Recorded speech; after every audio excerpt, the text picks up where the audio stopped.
جس کی تجارت جائز ہے، ایسے چیزوں کو کوئی آدمی خریدا بیچنے کے ارادے سے، تو ان چیزوں پر آج کی رقم کے اعتبار سے زکوٰۃ واجب ہو جائے گی۔ اگر کوئی فلیٹ خریدا ہے بیچنے کے ارادے سے، تو آج کی قیمت اس کی 10 لاکھ روپے ہے، تو اس آدمی پر 12,500 روپے زکوٰۃ نکالنا پڑے گا۔ اگر وہ جگہ کی قیمت 10 لاکھ ہے، 20 لاکھ ہے، 25,000 نکالنا پڑے گا۔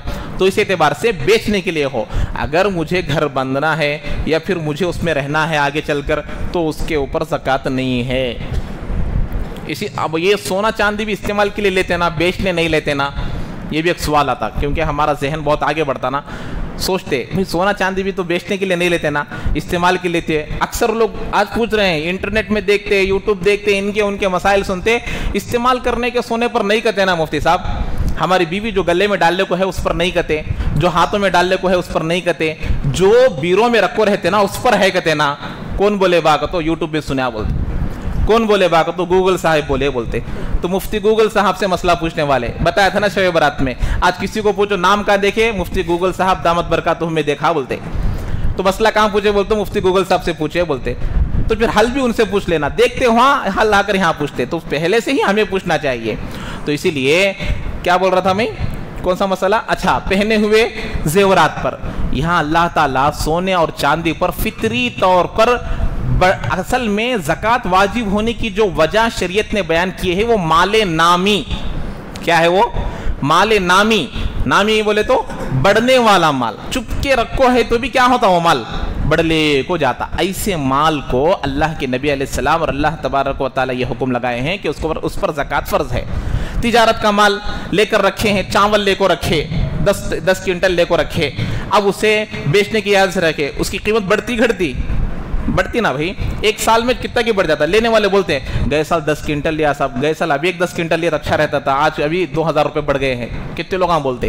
تو اس طریقے سے اللہ جس کے اندر بڑھنے کی صلاحیت رکھا ہے تجارت کے لیے، تو اب یہ سونا چاندی تجارت کے لیے نہ خریدے ہو تو بھی اس کے لیے صحیح روایتیں بہت زیادہ موجود ہیں، مسلم شریف میں ہے، بخاری شریف میں ہے، ابو داؤد میں ہے، ابن ماجہ میں ہے۔ اللہ کے نبی نے فرمایا کہ ایک صحابی آئی، اللہ کے نبی کی بیوی حضرت عائشہ بھی ایک مرتبہ کنگن پہن کر آئے، تو اللہ کے نبی نے پوچھا کہ تم کیا پہن کر رکھی ہو، تو انہوں نے کہا اللہ کے نبی آپ کے لیے زینت اختیار کرنے کے لیے پہنی ہوں، آپ کے لیے شوہر کے لیے زینت اختیار کرنا جائز ہے، حضرت عائشہ پہنی ہے۔ اللہ کے نبی نے پوچھا تم اس کی زکوٰۃ نکال رہی ہو، کہا نہیں، تو پھر جہنم کے کنگن پہننے کے لیے تیار ہو جاؤ۔ تو یہ وہی دیے اللہ کے نبی، تو استعمال کرو یا بیرو میں رکھو۔ اس لیے اگر آپ لوگ اپنی بیویوں سے، اپنے گھر والوں سے مال کی محبت نکالنا چاہتے ہو، ایک طریقہ بولتا ہوں، کرتے سبھی انشاءاللہ، اپنے بیوی کو نفقہ دیجئے، آپ کی زکوٰۃ کتنی ہوتی فیصلہ کر لیجئے۔ مثال کے طور پر آپ کی زکوٰۃ 12,000 بنتی سمجھو، پورے سونے کی رقم کتنی بنتی، 12,000 بنتی ہے، تو آپ کیا کرنا، بیوی کو ہر مہینہ 1,500 دینا۔ کتنا دینا، 1,500 بولے تو کتنا ہوتے سال کو، 15,000 ہوتے۔ اب بولنا زکوٰۃ توش نکالنا بول کو، تو 15 میں سے کتنے چلے جاتے، 12 چلے جاتے، بچے 3,000 وہ یوز کر لیتی، تو بولنا زکوٰۃ تمہیں نکالو بول کو۔ اب سال کے بعد 12,000 لیتے نہیں، جب ایک دم دل ٹوٹ جاتا، کیا بھئی سال سے ایک شادی بھی نہیں آئی، ایک پروگرام بھی نہیں آیا، ایک ہار بھی نہیں پہنی، ایک بنگڑی بھی نہیں پہنی، 12,000 روپے دینا کہتے، اگلی بار سے کبھی بھان کی شادی آندے، بہن کی شادی آندے، بھائی کی شادی، انگوٹھی بھی پوچھتی نہیں اور تم نا چین بھی پوچھتی نہیں، اب پہنتی ہے انہیں، زکوٰۃ تمہیں دے رہے، ہر مرتبہ پروگرام ایسٹم سونا پوچھ لے کو رہتی۔ تو زکوٰۃ نکالنے کسے بولنا، کمانے نہیں بھیجنا، پھر زکوٰۃ نکالنا بول کو کمانے بھیجنا نہیں، تمہیں پیسے دیکھو، یہ ہیلا اختیار کرنا، مال کی محبت کم ہوتی۔ ٹھیک ہے، وقت بہت ہو گیا ہے، اور بھی بہت سارے سوال کیے تھے، کل بتاتا ہوں انشاءاللہ۔ کسی کو کچھ پوچھنا ہے؟ اور کل ایک مسئلہ یہ وتر میں اگر امام صاحب بھول کر رکوع میں چلے گئے، جیسے وتر میں کیا ہوتا، اللہ اکبر کہہ کر تیسری رکعت میں سورت پڑھنے کے بعد دعائے قنوت پڑھنا رہتا ہے، لیکن بھول کر اگر امام صاحب رکوع میں چلے گئے، تو میں پہلے دن یا دوسرے تیسرے دن ہی بتا دیا تھا مسئلہ، لقمہ بھی دینا نہیں، اور ایسے بھی لقمہ دیتے امام صاحب اٹھے تک چھوڑتے نہیں، تو اسی لیے لقمہ دینا نہیں، اور جب امام صاحب جو جھک جاتے اللہ ان کو فوری طور پر یاد دلا دیتا، وہ مرحلہ ہی ایسا رہتا ہے کہ یاد آ جاتا کہ میں دعائے قنوت چھوڑ دیا ہوں، اب امام صاحب سجدے سے ہو کر نماز پوری کر دیں گے۔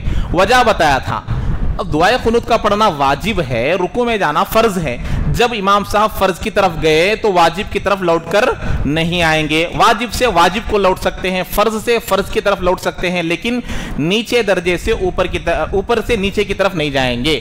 تو دعائے قنوت کا پڑھنا واجب تھا, رکوع میں جانا فرض تھا. تو جب امام صاحب فرض کی طرف آ گئے تو سجدے سہو کر کر نماز پوری کر دیں گے. ہاں امام صاحب کو یاد نہیں آیا, سجدے سہو بھی نہیں کیے, واجب کے چھوٹ جانے کی وجہ سے دوبارہ پڑھیں گے نماز, اگر سجدے سہو کیے بغیر کریں گے. تو اب یہ مسئلہ جب بتا دیے, معلوم ہو گیا, تو اس پر عمل کر لینا. ایک بات یاد رکھیے, امام صاحب جب کسی بات کو بتاتے ہیں تو مقتدیوں کو ان بات کو ماننا ضروری ہے, لازم ہے. امام صاحب ڈرائیور ہے, آپ لوگ پیچھے بیٹھے ہیں, اب امام صاحب کو بول رہے کلچ ایسا نہیں, ڈرائیور صاحب کو ایسا بول رہے کلچ ایسا نہیں دبانا, گیئر ایسا نہیں ڈالنا, سٹیئرنگ ایسا نہیں کرنا. ارے بھائی تو جا کو بیٹھ, میں نہیں چلاتا, تو جا کو بیٹھ. امام صاحب 3 رکعت پڑھائے ہیں, مقتدی بول رہے 4 رکعت نہیں پڑھائے, 3 رکعت پڑھائے. امام صاحب بول رہے میں 4 رکعت پڑھایا ہوں. حکم کیا ہے معلوم؟ حکم کیا ہے؟ نماز دوبارہ پڑھنے کا حکم نہیں ہے. امام صاحب کو 100% یقین ہے کہ میں 4 پڑھایا ہوں, لیکن حقیقت میں کتنے پڑھائے ہیں؟ 3 پڑھائے ہیں. تو اب کیا کرنا معلوم؟ جس کو یقین نہیں ہے انہیں دوبارہ نماز پڑھ لینا, لیکن امام صاحب دوبارہ نہیں پڑھائیں گے اگر امام صاحب کو 100% یقین ہو. کیوں؟ وہ ہمارے ڈرائیور ہے, کمی ہو تو بھی ان کے اوپر ذمہ ہے, زیادہ ہو تو بھی ان کے اوپر ذمہ ہے. امام بننا معمولی بات نہیں ہے. ایک ڈرائیور آپ کو اننت پور سے گنتکل کو لے کو جانا بولے تو خالی وہاں لے جا کو چھوڑنا ہے, یہ آپ کے نمازوں کو لے کر جانے والے ہیں. تو اس لیے ان کو آپ سے زیادہ ان کو نمازوں کی فکر رہتی ہے. تو جب کوئی مسئلہ بتاتے ہیں تو اسے مان لینا چاہیے. اللہ تعالی ہم تمام کو عمل کی توفیق نصیب فرمائے. تو وہ ایک مسئلہ بتایا تھا نا, میں رکوع کرنے پر 5ویں رکعت یا 3ری رکعت کو کھڑا ہو گیا, تو رکوع کرنے تک بتایا تھا. کل مجھے یاد نہیں آیا, میں بعد میں بولا لیکن لوگ سنے نہیں ہیں. تو رکوع کرنے تک نہیں, سجدہ کر لینے سے نماز کا باطل ہونا نہ ہونا یہ اعتبار رکھا گیا ہے. اللہ تعالی ہم تمام کو عمل کی توفیق نصیب فرمائے.